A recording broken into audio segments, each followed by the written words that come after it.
রাজধানীর মিরপুর ৬ নম্বরে অবস্থিত দস্তরখানা রেস্টুরেন্ট। সরেজমিনে গিয়ে দেখা যায় ভ্যাট আদায় সহজ করতে এনবিআর কর্তৃক দেয়া electronic fiscal device EFD machine পড়ে আছে অবহেলায়, জমেছে ধুলো।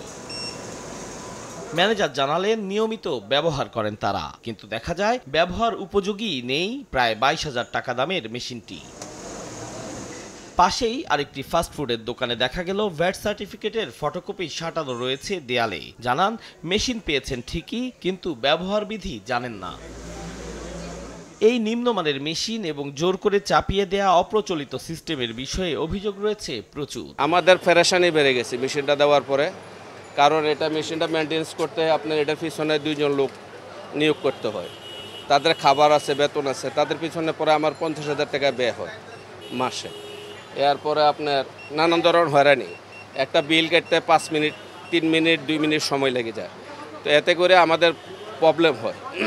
আর হচ্ছে একটা জিনিস, কয়দিন পর পর ব্যাটারি নষ্ট, চার্জার নষ্ট, এই সেই করে এগুলোর আমাদের ব্যস্ততা বাড়াই দিছে, কিন্তু আমাদের কোনো বেনিফিট নাই, আর সরকারের কোনো বেনিফিট আছে বলে আমি মনে করি না। এটা তো সম্পূর্ণভাবে জেনেক্স বলতে পারবে যে কিভাবে কি সবাইকে দিচ্ছে কিনা। মেশিন হতে একটু সমস্যাটা হয়, চার্জে দিয়ে বিলগুলো কাটার লাগে। ইন্টারনেটে সফটওয়্যার ওরকম যদি সিস্টেমটা হতো তাহলে আমাদের অনেকটা বেটার হতো। মেশিনটা আমাদের দেওয়া হয়েছে, কিন্তু ওটা এখন আমাদের শেখানো হয়নি যে কিভাবে সিস্টেম কি করব, তাই ওটা এখনো চালু করতে পারিনি। আর এই অপ্রচলিত ডিভাইসগুলো চাপিয়ে দিতে অন্য সকল উদ্ভাবনকে বারবারই ছুঁড়ে ফেলে দিয়েছে এনবিআর এর একটি প্রভাবশালী গ্রুপ। অভিযোগ আছে 2018 সালে সেরা অ্যাপ হিসেবে জাতীয় মোবাইল অ্যাপ পুরস্কার পাওয়া ভ্যাট চেকার অ্যাপ এনবিআর এর আমলাতান্ত্রিক জটিলতায় বন্ধ হয়ে গিয়েছিল, যে অ্যাপটি 2017 সালে দক্ষিণ এশিয়ার আইটি সম্মাননা অ্যাম্বিলিয়ন্ট অ্যাওয়ার্ডও পেয়েছিল। অ্যাপটি ব্যবহারে তৎকালীন এনবিআর চেয়ারম্যান নজিবুর রহমানের শত চাওয়া সত্ত্বেও প্রভাবশালী গ্রুপের চাপে তা আর হয়ে ওঠেনি, যারা এখনো সক্রিয়ভাবেই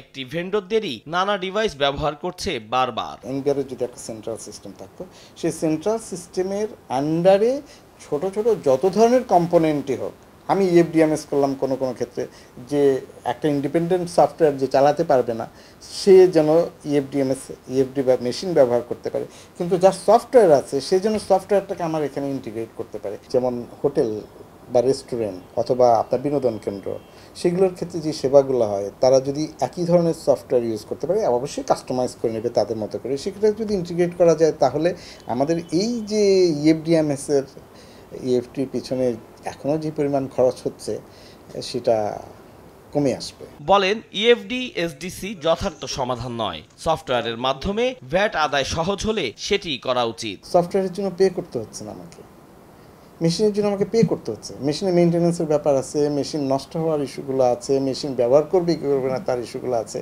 সফটওয়্যার যাদের আছে সেইগুলোকে এনকারেজ করা উচিত, এবং সেক্ষেত্রে বেশি পরিমাণে আমাদের যে সেন্ট্রাল সিস্টেম সেই সেন্ট্রাল সিস্টেমের সাথে ইন্টিগ্রেট করা উচিত। অথচ এনবিআর এর বিরুদ্ধে দীর্ঘদিনের অভিযোগ রয়েছে তারা অজ্ঞাত কারণে বিনামূল্যে পাওয়া যাবে এমন সফটওয়্যার অ্যাপস কোনোটি গ্রহণ করেনি। এ বিষয়ে জানতে অসংখ্যবার যোগাযোগের চেষ্টা করা হলেও এনবিআর কর্তৃপক্ষ কোনো রকম বক্তব্যই দেননি।